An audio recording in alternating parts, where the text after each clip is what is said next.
अगर same exam में 95 number लाने के बाद भी आपका फ्यूचर सिक्योर नहीं है तो प्रॉब्लम आप में नहीं है, सिस्टम में है। यूजीसी ने 13 जनवरी 2026 को नए इक्विटी रेगुलेशंस नोटिफाई किए हैं, जिसमें कॉलेजेस में डिस्क्रिमिनेशन को यानी कि भेदभाव को रोकने के लिए नियम बनाए गए हैं। यूजीसी का मतलब होता है यूनिवर्सिटी ग्रांट कमीशन, जो देश के कॉलेजेस और यूनिवर्सिटीज के लिए नियम बनाती है। यूजीसी यहाँ पे कह रही है कि हर कैंपस में एक इक्विटी सेल और कंप्लेंट सिस्टम बनाया जाए, जिसका एक निर्धारित समय हो कि इतने समय सीमा में इस परेशानी का हल किया जाए। बात सुनने में बहुत अच्छी लगती है, पर अब आते हैं ग्राउंड रियलिटी पर। सवाल यहाँ उठ रहा है कि क्या ये नियम स्टूडेंट्स को सुरक्षा देंगे या फिर एक डर का माहौल बना देंगे। विद्यालय डर के माहौल के लिए नहीं होता है। क्या विद्यालय पढ़ाई का केंद्र बनेंगे या फिर शिकायत का दफ्तर बन जाएंगे।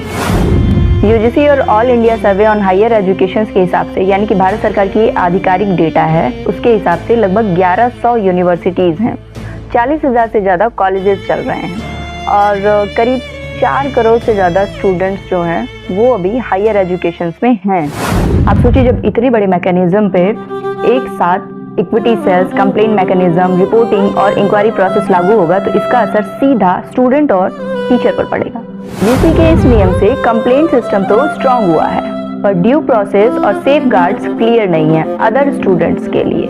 यानी कि जिस सिस्टम के हाथ में स्टूडेंट के मार्क्स और फ्यूचर हैं, उसके खिलाफ स्टूडेंट बोलने से डर जाएगा, स्टूडेंट कुछ बोलेगा ही नहीं। यहाँ पे एक स्टूडेंट पूछ रहा है कि अगर कंप्लेंट गलत हुई तो मुझे कौन बचाएगा।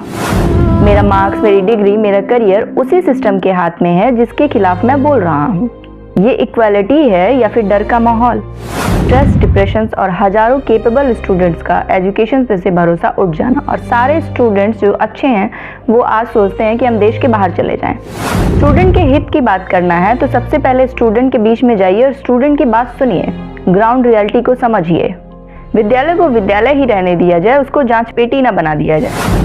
कि इसका असर ये होगा कि कोई भी बोलने से पहले 100 बार सोचेगा, और स्टूडेंट जब तक बोलेगा नहीं वो सीखेगा कैसे। ये आवाज़ नफरत की नहीं है बल्कि स्टूडेंट के आवाज़ की है।